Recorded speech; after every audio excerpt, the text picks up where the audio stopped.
Y las encuestas de la academia. Que me manda la academia. La academia de La julio. opinión pública ofrecer la academia y generar. Visible con la academia. Sí. Somos encuestas, somos datos, somos análisis de lo que pasa en la sociedad, somos un puente para conectarnos y sobre todo, somos una buena conversación. Bienvenidos a nuestra casa, bienvenidos a la academia.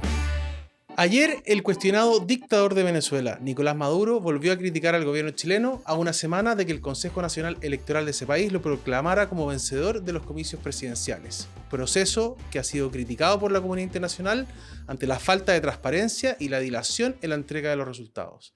¿Qué piensan los chilenos sobre Maduro? Solo el 1% tiene una imagen positiva del presidente de Venezuela, el nivel más bajo que ha registrado un gobernante en nuestra encuesta Plaza Pública. Además, el 94% opina que Venezuela es una dictadura y el 91% cree que las últimas elecciones no pueden considerarse democráticas. En este sentido, el 87% está de acuerdo con la postura que ha adoptado el presidente Boric en cuanto a exigir total transparencia y un respeto irrestricto a los valores democráticos. El 83% ve poco o nada probable que se alcance un acuerdo político para que Maduro deje el poder de manera pacífica y el 91% cree que la comunidad internacional debería intervenir más activamente. Por ejemplo, el 88% estaría de acuerdo con buscar un acuerdo diplomático para que Maduro abandone el país, el 84% con el envío de ayuda humanitaria y un 57% con una intervención militar. Sin embargo, el 61% está en desacuerdo con ofrecer asilo a venezolanos que quieran venir a Chile. ¿Cuál es el efecto de la reacción del gobierno chileno? ¿Qué puede hacer la comunidad internacional ante esta crisis? ¿Cuál es la solución a futuro? De eso y más conversamos en este nuevo capítulo de la Academia. Bienvenidos. Hola, hola, ¿cómo están? Muy bienvenidos, bienvenidas también a este capítulo de La Academia. Roberto Isixson, ¿qué tal? Muy bien, José. Qué bueno, tenemos una gran invitada con nosotros para este programa, Carolina Valdivia, experta en relaciones exteriores, ex subsecretaria, ¿cierto?, del gobierno de Sebastián Piñera. Hoy está como investigadora del Centro de Estudios Públicos, es columnista, ustedes la han leído y escuchado muchísimas veces. Bueno, yo quiero partir, Carolina, preguntándote por una de las cosas que planteaba ahí Roberto en la introducción. ¿Qué se hace? ¿Qué se puede esperar ahora de lo que del interior de Venezuela? Hola Roberto, hola María José, muchas gracias por la invitación antes que nada y qué interesante además que estos temas los estamos debatiendo en la opinión pública chilena y nacional, porque muchas veces los temas de relaciones exteriores quedan un poquito relegados de la política nacional.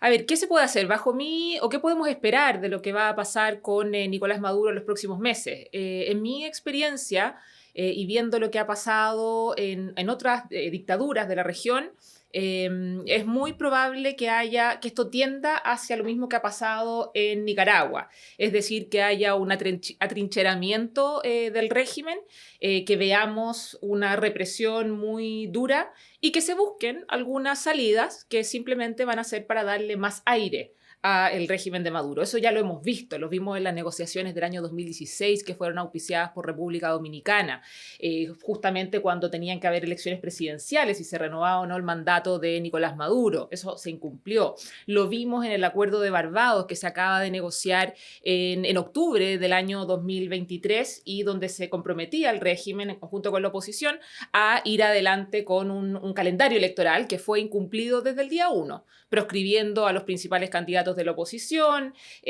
poniendo una fecha a arbitrio plenamente de ellos de cuándo iban o no a hacer las elecciones, impidiendo que los más de 7 millones de venezolanos que están fuera de su país, de los cuales casi 5 millones tienen derecho a voto, pudiesen inscribirse en los registros electorales. Entonces, esta película ya la hemos visto.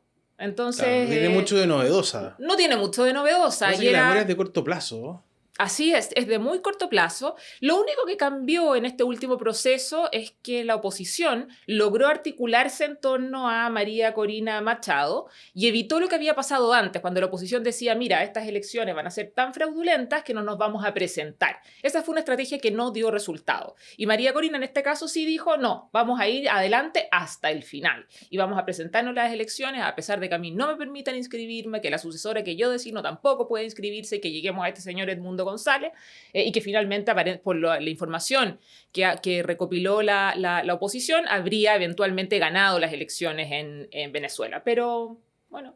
Da lo mismo al final. Da un poco, exacto. Esto ya lo hemos visto y además lo estábamos comentando un poco antes, que se habla de la comunidad internacional. La comunidad internacional hay que dividirla, sobre todo hoy en día, o hay que hacer disecciones de de qué comunidad internacional hablamos cuando hablamos de este concepto. A ver, ¿cómo serían esas? Esto no es nosotros estamos, o tal vez estábamos acostumbrados por el orden internacional liberal que todavía estamos viviendo, que se construyó conforme a la Segunda Guerra Mundial, donde Estados Unidos tenía un peso que era determinante, y también, evidentemente, la Unión Europea, que estaba centrado en los valores de la democracia, en los valores de los derechos humanos, en los valores de las libertades de las personas.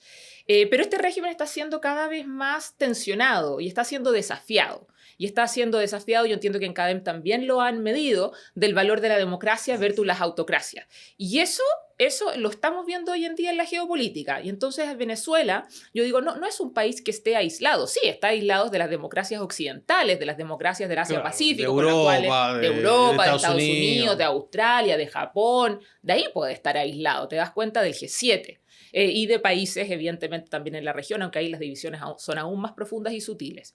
La región me refiero a Latinoamérica.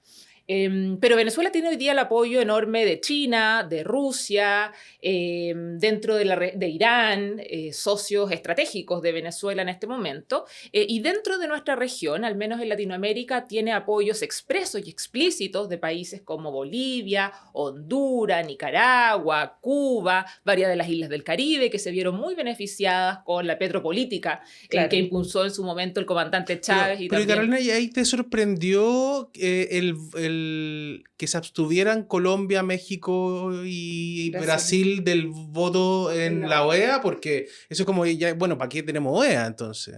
A ver, primero, Venezuela no es parte de la OEA, entonces lo que deje de decir la OEA a Venezuela no le empece. Se retiraron de la OEA. Pero sí es relevante para los países que son parte. Es relevante. A ver, el voto de México no me extraña para nada. La presidencia de Andrés Manuel López Obrador también ha sido muy expresa en su apoyo a Nicolás Maduro. Y en eso no han tenido ningún empacho en apoyarlo. Claro. Exacto, en mostrarlo. Sí. Brasil, por su lado, la diplomacia brasileña tiende a jugar mucho a las abstenciones.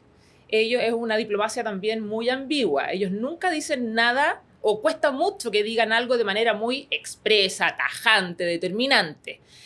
¿Por qué? Y en el caso particular de Venezuela, porque están buscando jugar un rol de mediación, de negociación, de hablar por debajo, donde no se sepa. Y si hay un voto expreso de condena, etcétera, es posible que también el régimen de Maduro inmediatamente los saque de este tablero. Y en el caso de Colombia sí me es más llamativo. Colombia siempre ha sido, bueno, lo fue evidentemente durante el gobierno del presidente Duque y los anteriores, muy firme en contra de Maduro.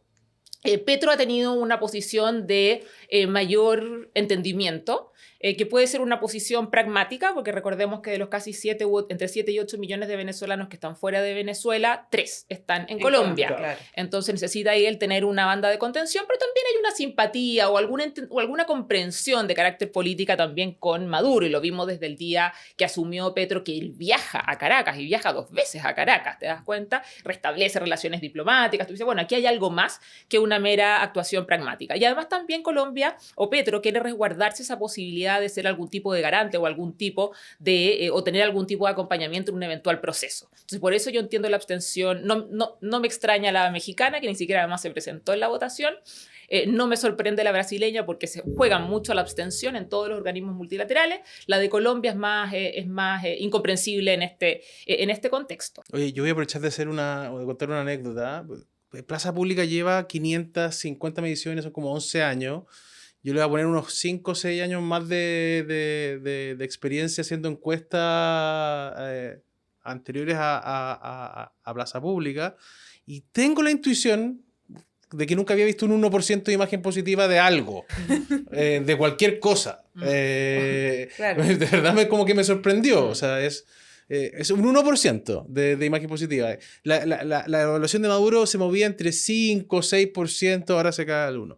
Y solo cuento esa anécdota para introducir la dimensión de la crisis de Venezuela en Chile, ¿cierto? Sí. Yo creo que aquí hay 3 temas que son relevantes. Uno, ¿qué postura debería adoptar hacia adelante el gobierno del presidente Boric? Viene Lula hoy día de visita. ¿Qué no hemos mantenido críticos con respecto a Maduro, no hemos reconocido las elecciones, pero no, a diferencia de Uruguay, Perú, Ecuador, Argentina, no hemos reconocido a Edmundo González como ganador, cosa que el expresidente Piñera sí hizo con Guaidó, que lo declaró presidente encargado, ¿cierto? Hay una diferencia sutil, pero hay una diferencia.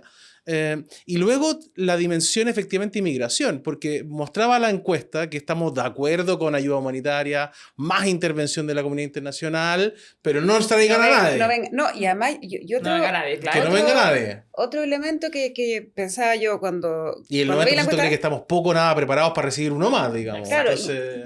y el otro punto que se mezcla es que en otra encuesta que hemos hecho en Plaza Pública, Bukele es el que tiene... misma, 80, Es el que 100, tiene la mejor imagen positiva. Entonces, claro, el efecto que esto tiene al leer lo que nos está pasando a los chilenos con Venezuela es bien impresionante. Es muy impresionante, efectivamente, tiene un impacto nacional, tiene un impacto, por supuesto, que político. Lo primero que tú señalabas en tu intervención, Roberto, de qué es lo que puede hacer el gobierno. El gobierno no tiene ya muchas más salidas o muchas más alternativas de cómo seguir planteando esto.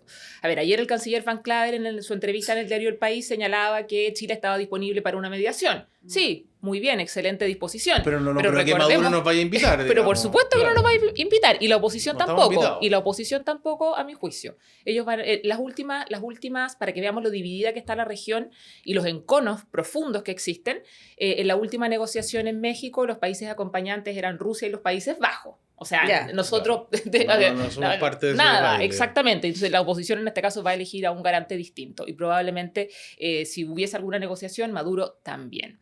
¿El gobierno qué va a hacer? O sea, efectivamente tenemos lo del reconocimiento de que Edmundo González ganó las elecciones. Eso, como tú bien señalabas, esto es una estrategia estilo Guaidó 2.0 que comienza de Estados Unidos. Aunque efectivamente en el caso de Guaidó había más fundamentos jurídicos, de alguna manera constitucionales, para poder declararlo como presidente encargado.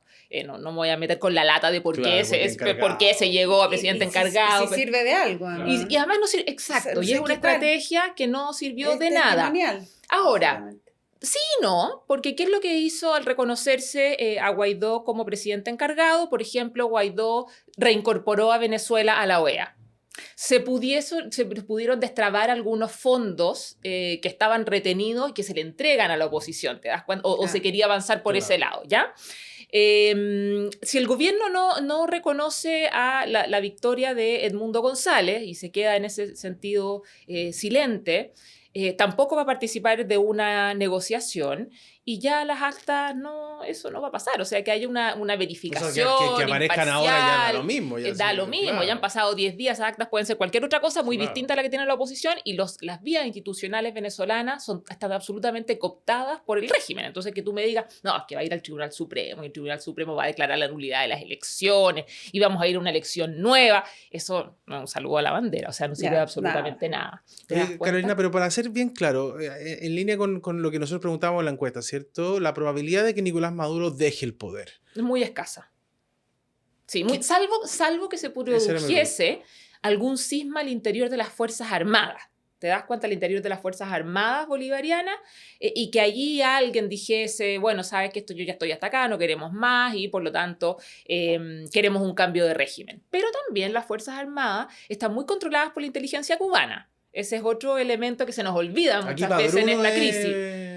¿Cómo? Padruno, que sí, Vladimir Padrino López. Él es el Padrino. Exacto, Vladimir Padrino. Además, los nombres impresionante. Que tienen, ¿no? Vladimir Padrino, claro. el señor amoroso, el otro. El viejo amoroso. Diosdado. Además, nombrando con Putin. Terrible. Sí, totalmente. Así es. Pero, o sea, las Fuerzas Armadas bolivarianas están controladas de alguna manera por las cubanas. Así es. Ya, entonces lograr ese quiebre es muy difícil. Y por lo tanto Venezuela va a jugar al desgaste.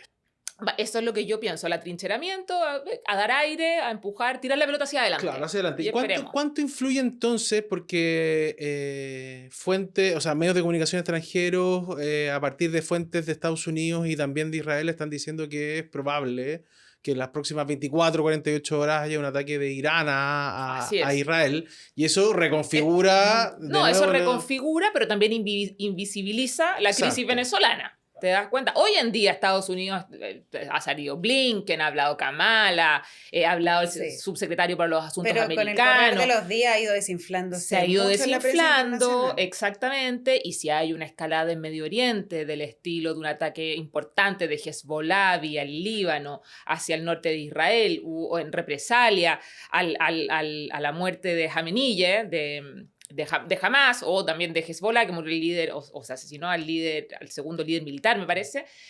Bueno, esta crisis pasa a un cuarto nivel y además pongamos además las cosas como son en la vida real, realpolitik.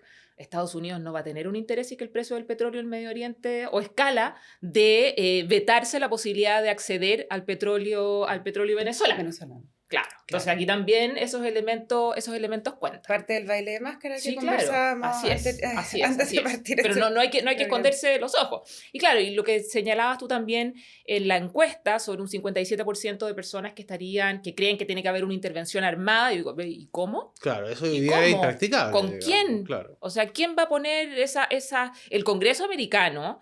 No lo va a hacer en un periodo preelectoral. Por ningún Jamás. motivo, porque eso es darle, Kamala o los demócratas les estarían entregando la elección en bandeja a Donald Trump, que uno de las piochas que Trump se cuelga es decir, yo no dejé que Estados Unidos interviniese en ningún conflicto cuando fui presidente. En cambio, miren ustedes, tienen el desastre de Afganistán, miren lo que pasó con Israel, están alterando, calentando las aguas con China, con Rusia, imagínense, yo mantuve a todos estos personajes absolutamente dentro de sus corrales. ¿Y puede cambiar la relación de Venezuela con Estados Unidos dependiendo de si gana Trump o gana Kamala Harris? ¿Es Mira, distinto o es la misma al Lo final? que yo hemos visto con historiadores de la relación de Estados Unidos, particularmente con la región, la verdad que ni Trump, ni Biden, ni Obama, ninguno pudo cambiar el camino o modificar el camino que había decidido el socialismo del siglo XXI. Entonces es muy difícil, y estamos hablando de presidente, esto parte con George Bush. Claro. Chávez llega con George Bush, acuérdense que él dice, aquí huele a azufre. Hoy, ¿verdad? De eso, Me acuerdo estamos hablando perfecto de en la ONU. tiempos muy pretéritos. Con George Bush, hijo, no pasó nada. Con Obama, los 8 años de su magistratura, no pasó nada con el régimen. Con Donald Trump, que incluso llegó a decir que todas las opciones están puestas sobre la mesa, no pasó nada. Tampoco. Con Biden, inclusive más, Biden levanta las sanciones para hacerse del petróleo venezolano, vista la crisis rusa-ucraniana o la invasión rusa a Ucrania con el aumento, el incremento de los precios del petróleo también en Medio Oriente.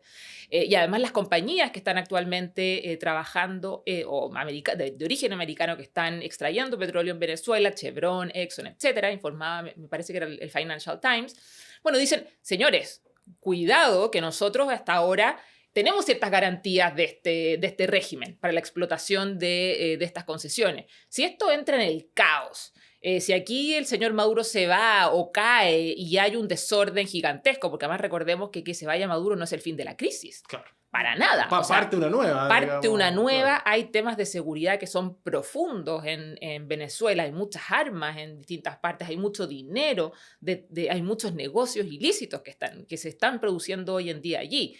Entonces, la crisis de seguridad recién comienza.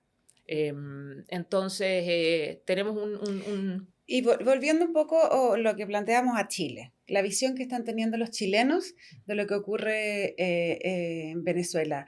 ¿Tú cómo la ves? ¿Está teñida totalmente por nuestra situación migratoria? Yo pienso que sí, yo pienso que la situación migratoria ha impactado mucho en cómo se percibe a Venezuela. Claro, además uno escucha hablar a Maduro o a su jerarca y es una cuestión bien burda. O sea, dice, es increíble que estos personajes estén a cargo de un país que además fue tan rico, tan importante, tan desarrollado, al menos en la década de los 60, más allá de cuestiones como corrupción o una gobernanza. Pero era un faro de Por Latinoamérica. supuesto, o sea, tú vas a Caracas y hay unas autopistas se ven pretéritos a estas alturas, te das cuenta, pero tú dices, bueno, aquí hubo un desarrollo relevante. Los ingenieros que salían de las universidades venezolanas, particularmente en términos de explotación de recursos naturales, eran personas muy reputadas, ¿te das cuenta? Pero yo pienso que sí, que está teñido por la situación de la inmigración y por la situación también de seguridad. Es decir, cada vez que hay efectivamente un asesinato, bien sea de una persona, un ajuste de cuenta, ¿para qué hablar el caso de los carabineros o el caso del exteniente Ojeda? Sí, claro. Tú dices, bueno, ¿frente a qué estamos? ¿Te das cuenta? Y con tan pocas posibilidades, además de lo que ha sido muy nítido durante el actual gobierno de hacer frente a estas situaciones. Y en ese contexto, Carolina, lo que estamos viviendo hoy día, ¿no te has replanteado lo que fue las políticas que se llevaron a cabo en el gobierno del presidente Piñera? La invitación, ¿te acuerdas cuando fue a Cúcuta y invitó muchos venezolanos? Visto desde hoy, ¿fue el camino correcto? Mira, que vamos a la cifra. O sea, hay casi 8 millones de venezolanos que están fuera de su país. Y aquí hay, lo que dicen las cifras, 700.000, no oficiales. Hay 3 millones en Colombia. Hay casi 1.800.000 en Perú. Hay casi cerca de 1 millón en Ecuador. Claro, pero son Entonces, países más grandes también. No. Proporcionalmente. Ecuador, no. Proporcionalmente estamos más o menos como en la línea. ¿Te das cuenta? Entonces, Y son países significativamente más pobres. O sea, Chile debería ser más atractivo que además, Perú y Ecuador para... efectivamente. Y además lo de Cúcuta, sí, ¿no? Que dicen que se fue. Eso no parte de la inmigración venezolana allí. Y además recordemos que Cúcuta fue una invitación que se le hace al presidente Piñera por parte del secretario general de la OEA, por parte del presidente Duque, que era el anfitrión, que donde también están presentes otros presidentes. Estaba ahí Mario Abdo de Paraguay, ¿te das cuenta? Entonces, esta es una crisis que trasciende y que va mucho más allá de lo que pueda decidir una persona. Además, es un poco absurdo creer que porque Piñera va a Cúcuta y dice sean todos bienvenidos, yo me voy a sentir realmente invitado y eso generó una especial movilización masiva. No sé, pero es un argumento que siempre se da para contrarrestar. Es un argumento político claro. Es un argumento muy político, pero cuando tú vas a las cifras, tú dices, bueno, es que esto no se sostiene. Oye, Carolina, pero y la posición del PC chileno ¿te parece, te llama algo la atención? ¿Es parte de su línea histórica, en su relación internacional?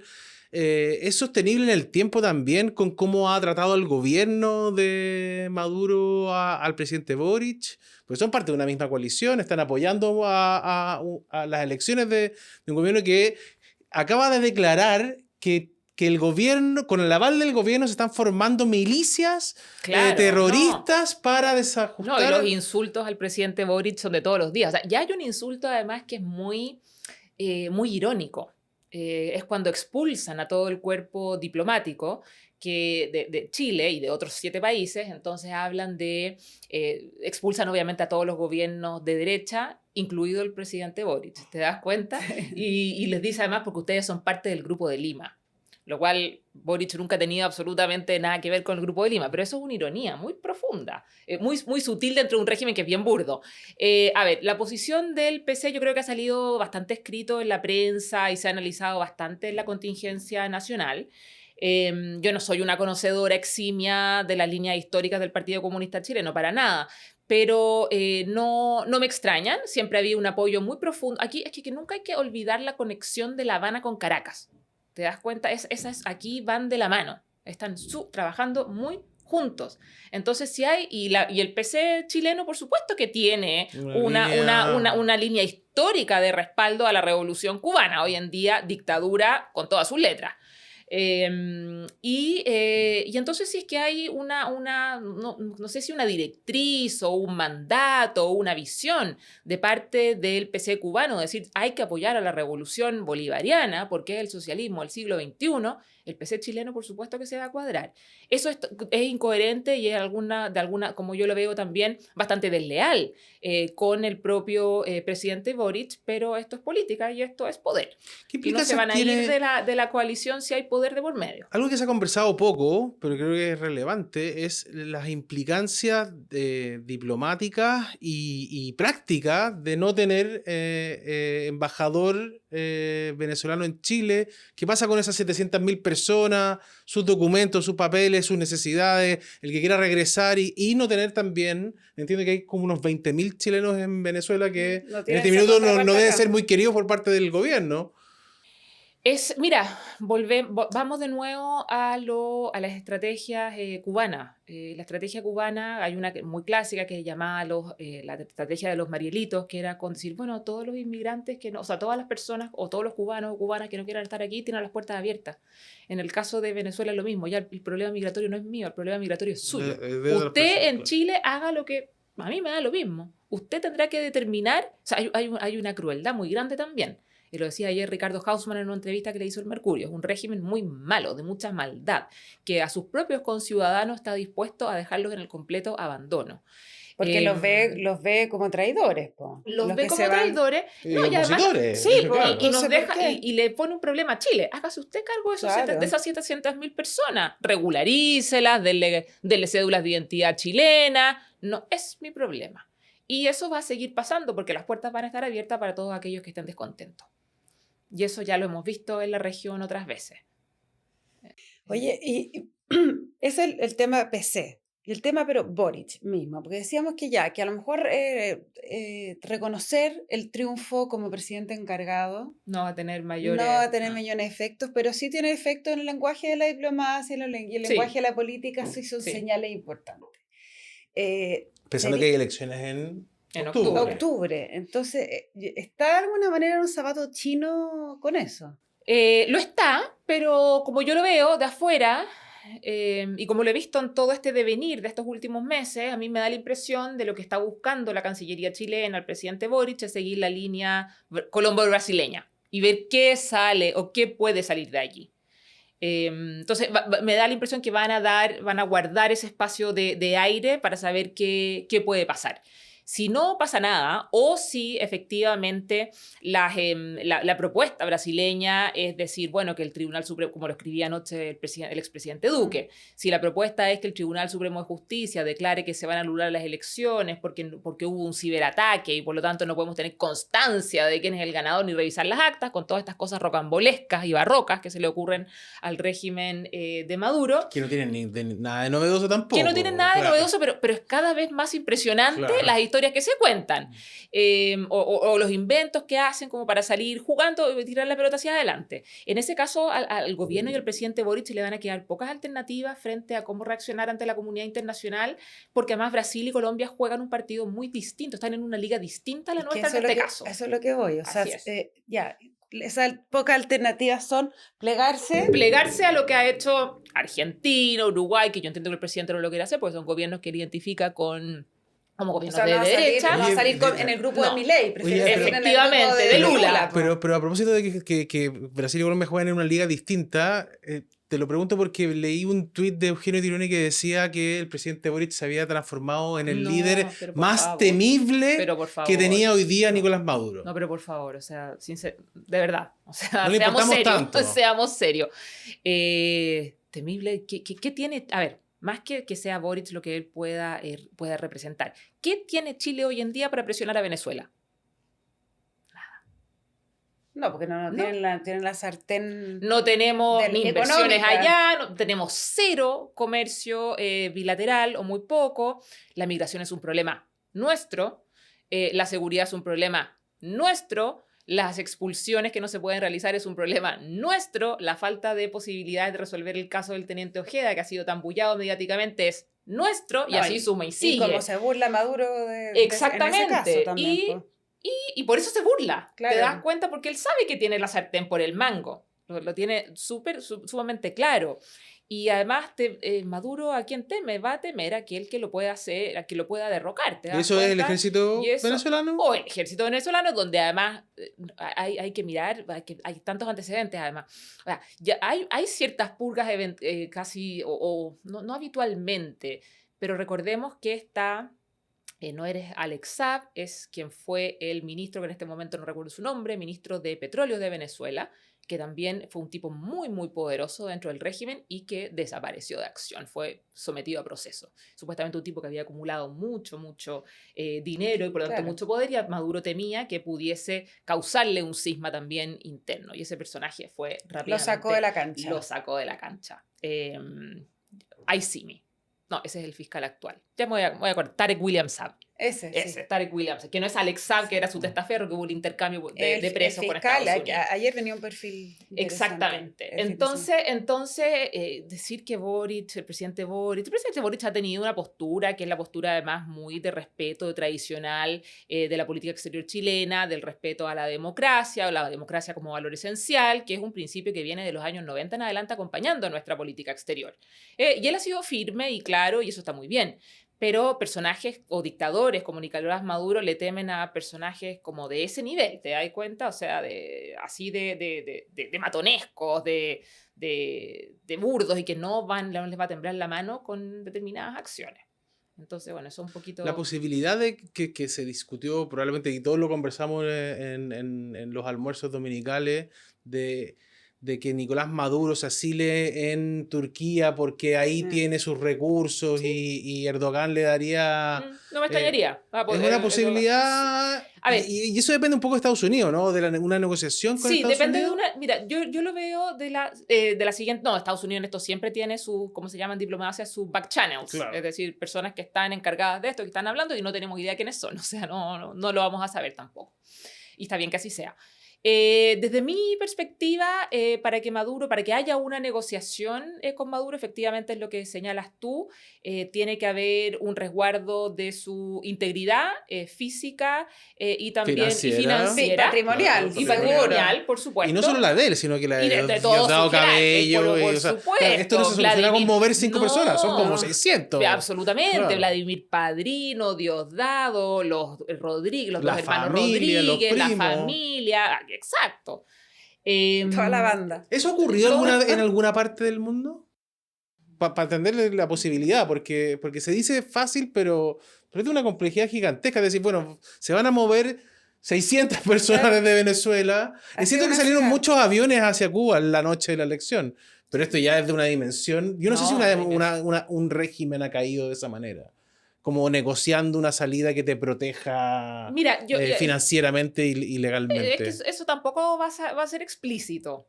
Ya, sí, pero Maduro no puede hoy día desaparecer de un día para otro y no, ya por no está. supuesto. Digamos, Mira, vamos, va a pasar, con las redes sociales lo vamos a ver en un yate tomando sol. Por digamos. supuesto. Eso va a pasar efectivamente con que haya un país que lo quiera acoger. Ese país va a tener que tener el visto bueno de su entorno, evidentemente, claro. de Estados Unidos, de China, porque China tampoco va a permitir que se vaya este señor con Claro. los más de 60.000 millones de dólares de deuda que tienen. O sea, eso tiene que estar resguardado. Claro. Los rusos, los iraníes también van a pedir su cuota en la torta. Y además va a pasar, bajo mi perspectiva, si es que hay un compromiso de impunidad respecto de Maduro y su gente. Recordemos que el año 2018, por una acción que inició Chile junto a otros 6 países de la región, éramos un conjunto, se remitieron los antecedentes de Venezuela a la Corte Penal Internacional. Por la Comisión de Crímenes de Lesa Humanidad, un informe que además había comenzado por la OEA. Y también se acompañó el informe del Consejo de Derechos Humanos, etc. Y la Corte Penal Internacional inició un proceso que hoy en día está en examen preliminar, es decir, del único caso en Sudamérica de esta naturaleza.